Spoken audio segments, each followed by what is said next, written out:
तो दोस्तों India bull real estate ने अपने क्वार्टर टू के नंबर को क्लोज कर दिया है। तो चलिए देखते हैं क्या है क्वार्टर टू के नंबर्स के अंदर, क्योंकि नंबर्स देखने में तो अच्छे लग रहे हैं, मिक्स टाइप के हैं, अच्छे भी नहीं कह सकते, मिक्स टाइप के हैं। कैसे है, कैसे क्या है, चलिए देख लेते हैं। तो ये डाटा बेसिकली लाख्स में दिया हुआ है, मैं आपको करोड़ में कन्वर्ट करके समझाता हूँ क्या हुआ है। तो पिछले क्वार्टर में क्या था, पिछले क्वार्टर में कंपनी का जो रेवेन्यू जनरेट हुआ था 151 करोड़ के आसपास हुआ था। पिछले साल 349 करोड़ हुआ था, जबकि इस क्वार्टर में देखें तो 194 करोड़ के आसपास है। तो कह सकते हैं कि क्वार्टर क्वार्टर कंपनी के रेवेन्यू के अंदर एक अच्छी खासी तेजी है। अप्रोक्सीमेटली आप बोल सकते हैं कि 28% के आसपास की तेजी है क्वार्टर क्वार्टर कंपनी के रेवेन्यू के अंदर। लेकिन वहीं जब साल दर साल जाते हैं तो साल दर साल एक बहुत बड़ी गिरावट आपको देखने मिली। अप्रोक्सीमेटली 45% के आसपास की गिरावट है साल दर साल कंपनी के रेवेन्यू के अंदर। चलिए एक्सपेंस देख लेते हैं, एक्सपेंस में क्या हुआ है। पिछले क्वार्टर में कंपनी ने 208 करोड़ खर्च किए थे, पिछले साल 357 करोड़ खर्च किए थे, जबकि इस क्वार्टर में 112 करोड़ कंपनी ने खर्च किए हैं। तो ये अच्छी बात है कि पिछले क्वार्टर के मुकाबले कंपनी का एक्सपेंस कंट्रोल में होता हुआ देखने को मिल रहा है।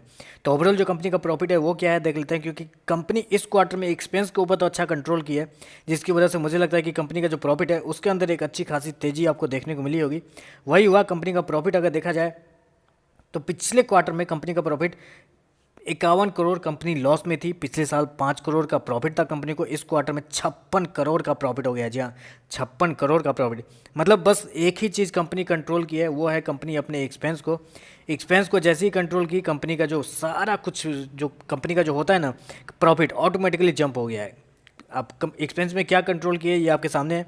Cost of land plot constructed properties, ये जो है ना इस क्वार्टर में कंपनी को खर्चे हुए ही नहीं। जी हाँ, हर क्वार्टर में कंपनी को 135 करोड़, पिछले साल अप्रोक्सीमेटली 275 करोड़ के खर्चे हुए थे, लेकिन इस क्वार्टर में कुछ खर्चे हुए नहीं है। शायद लगता है कि इस क्वार्टर में कंपनी को प्लॉट व्लॉट खरीदने में ज़्यादा पैसे लगे नहीं है, जिसकी वजह से इस क्वार्टर में खर्चे है ही नहीं हुआ, जिसकी वजह से एक्सपेंस कम हो गया है। एक्सपेंस कम होने से कंपनी का जो प्रॉफिट है उसके अंदर एक मैसिव जंप आपको देखने को मिल रहा है।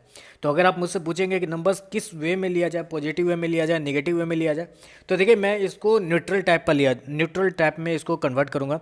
क्योंकि कंपनी रेवेन्यू बढ़ा के अगर अपना प्रॉफिट बढ़ाती तो वो एक बहुत बड़ा प्लस फैक्टर हो सकता था, लेकिन अपने एक्सपेंस को कम करके अगर अपने प्रॉफिट को बढ़ाती है तो वो मेरे हिसाब से थोड़ा सा नेगेटिव होता है मेरे लिए। तो मैं इस नंबर्स को इतना भी हाइप क्रिएट नहीं करूँगा कि इतना बड़ा जंप कंपनी को प्रॉफिट में देखने को मिला है। हाँ, सेंटिमेंट पॉजिटिव हो चुका है, 10 गुना जंप हो चुका है कंपनी का प्रॉफिट पिछले साल 10 साल, तो वो एक सेंटिमेंट पॉजिटिव करता है। ऊपर से कंपनी लॉस से प्रॉफिट में आ गई है, वो भी एक सेंटिमेंट पॉजिटिव करता है। तो ये सारे पॉजिटिव है, लेकिन उतने भी ज़्यादा अच्छे मेरे हिसाब से नहीं है। हाँ, इसकी वजह से एक अच्छी खासी रैली आपको देखने को मिल सकती है, ये तो कंफर्म है कि यहाँ से हो सकता है कि 100 का लेवल आराम से ये शेयर ब्रेक कर सकता है ऐसे नंबर्स के बाद। लेकिन थोड़ा सा मेरे हिसाब से उतने भी बेहतर नंबर नहीं है कि शेयर के अंदर एक बहुत बड़ी रैली आपको देखने को मिले। तो बस यही बताना था, साथ में बताना था। वीडियो पसंद आए तो लाइक कीजिएगा, साथ में साथ चैनल को सब्सक्राइब जरूर कीजिएगा। आज के लिए बस इतना ही, धन्यवाद।